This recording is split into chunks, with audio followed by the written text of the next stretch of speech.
Senator Perez. Thank you, Madam President. First of all, want to thank the author for the amount of work that he's done around this bill.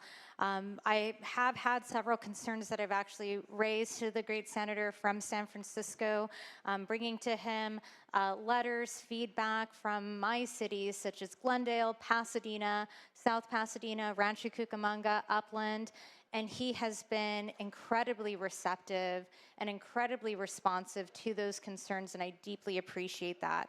You know, there are a number of things that were highlighted, some of which had already been mentioned by my colleagues. I think one of the things that I've heard so much appreciation, particularly from my cities around, is this amendment around allowing for cities to offer an alternative TOD if they already have one that's in the works. As was recognized by the great senator from Menlo Park, we have so many cities that have already approved and worked on their housing elements. I know because I actually just did mine in my other city before I came here, and it takes a lot of work and it's a huge headache.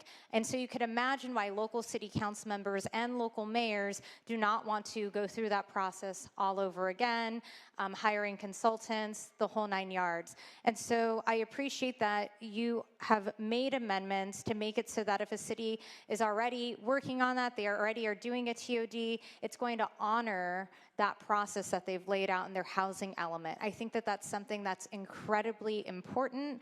It saves staff time. It also saves city council members a whole lot of headache. We know that housing elements can be very controversial when we discuss them at the local level. So appreciate you taking that feedback and hearing that. In addition to that, I know that there's been discussion around the affordability requirements and how they'll operate within this bill. I think there's a couple of things I wanted to ask you about. If I may ask a question to Madam President. Madam President, is it okay if I ask the author a question? Would the author take a question? Okay. So first and foremost, I think there are two major issues that I've heard from affordable housing advocates. One is making sure that there is more affordable housing that is included here so that there's a minimum requirement included. So wanted to hear how you responded to that because know that you added that in. The second piece is this issue of displacement. We know that when new developments arrive, especially sometimes in these areas where you have very old buildings, that there are oftentimes tenants that are living there that are not paying market rate rent.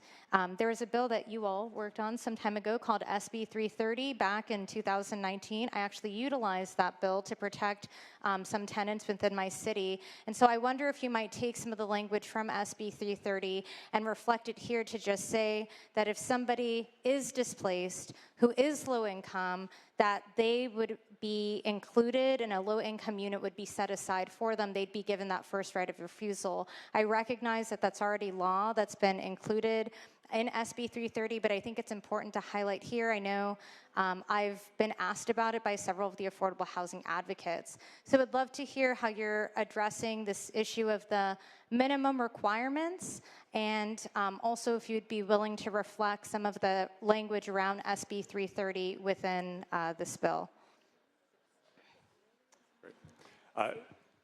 Through the chair. Yes, Senator. Thank you, Madam President. Thank you so much to the Senator from Pasadena for engaging with me, and thank you to everyone who's engaged with me on this bill. We've had some amazing conversations, so thank you. In terms of, I'll start with demolition. I live in a city that has experienced massive displacement. I live in a neighborhood that's experienced massive displacement. The Castro, where I started as a young lawyer doing pro bono work representing low-income renters, a lot of them older gay men, long-term HIV survivors facing displacement during the first dot-com boom.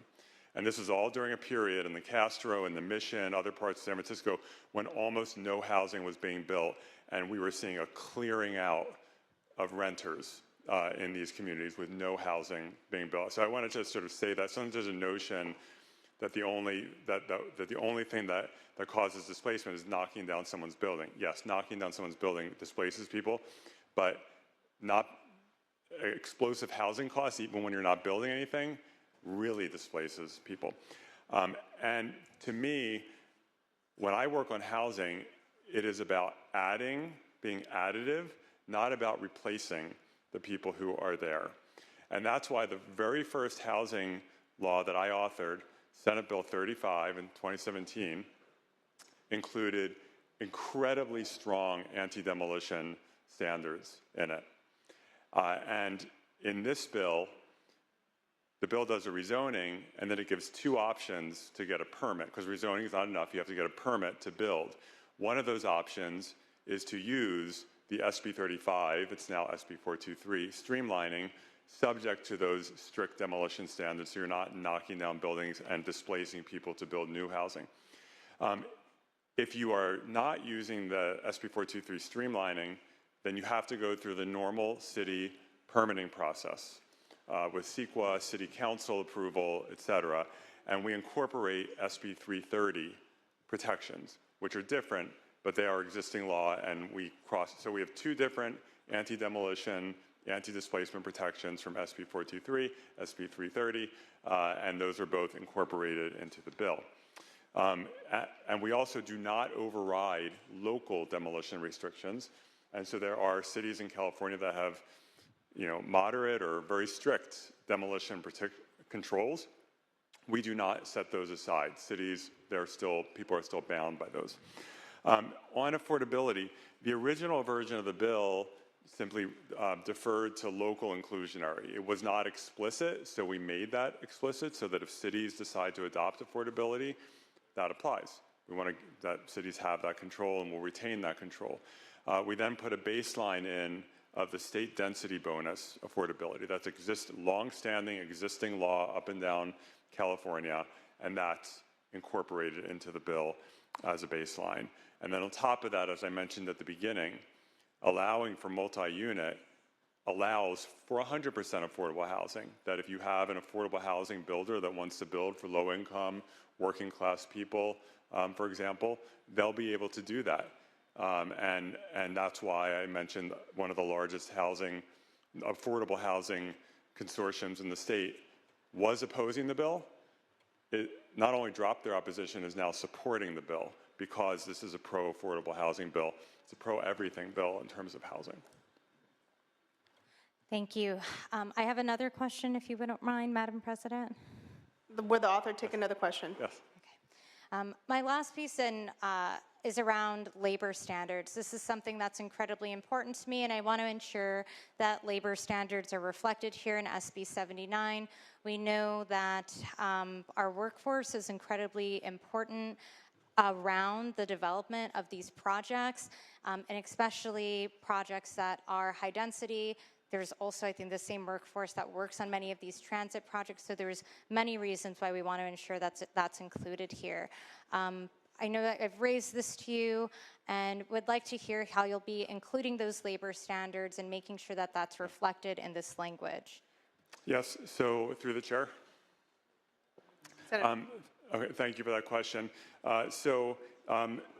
As I mentioned, there are two pathways to get your permit for a project here. One is through SB 423, which this body passed with bipartisan support several years ago, and with the support of both the building trades and the carpenters. They both supported it. That doesn't always happen. And that has labor standards in the bill around wages, healthcare, et cetera. So if you go the SB 423 streamlined route, those existing labor standards that this body passed a few years ago with bipartisan support will apply.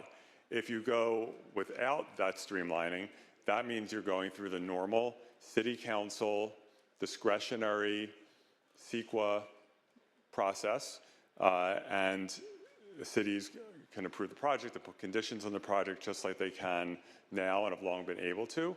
And there are times when labor participates in that process, and they'll be able to. So it'll either be the traditional route that's dealt with these issues for many, many years, or SB 423, which has automatic labor standards. Thank you. I appreciate your feedback and once again appreciate the work that you've done around this. You know, I do want to highlight another key piece that was also brought up by the great senator from Sacramento is the adjustments that you made around height limits, honoring the height limits that many of our cities have already worked on in their local municipalities. And there's also overall been a reduction of some of those height limits across the board. And in particularly just in looking for the map that you've provided for my district, we saw many of those height limits come down, you know, which I appreciate because I know that that's always a point of concern. And really, I think more than anything, that alternative TOD process is so important and so critical after so many's just worked on completing their housing element. You know, finally, I'd just like to raise, I know one of the questions and concerns that came up to me was around the impacts that a bill like this would have to those areas that were impacted by the fires. Both Altadena and Palisades would not be included in this bill. I had requested from the author a map of Los Angeles and of my district, and they are not included in the bill, both Altadena and the Palisades, because we do not have a major transit corridor in either of those areas, either of those towns. So I do think that's important. I know that that was cause for concern as well. So I appreciate the amount of work that you've put into this. I know the city of Glendale has removed their opposition. I know many of my city council members feel as though you've taken the time to hear them and hear their feedback. I hope you'll continue working with some of the affordable housing advocates around this. You know, I'm happy to hear you'll be including Sb330. I think that's an important component, as well as the labor standards that I think are really necessary. But I think we all recognize, as somebody that's so committed to active transportation, that housing has to be a key component of that conversation. And the group that you're working with, Streets for All, they've done excellent work in my district. So appreciate the amount of work that you've put in, how receptive you've been to the folks of SD25, and we'll be supporting this bill now and look forward to continuing to discuss with you amendments that my local cities are looking for. Thank you.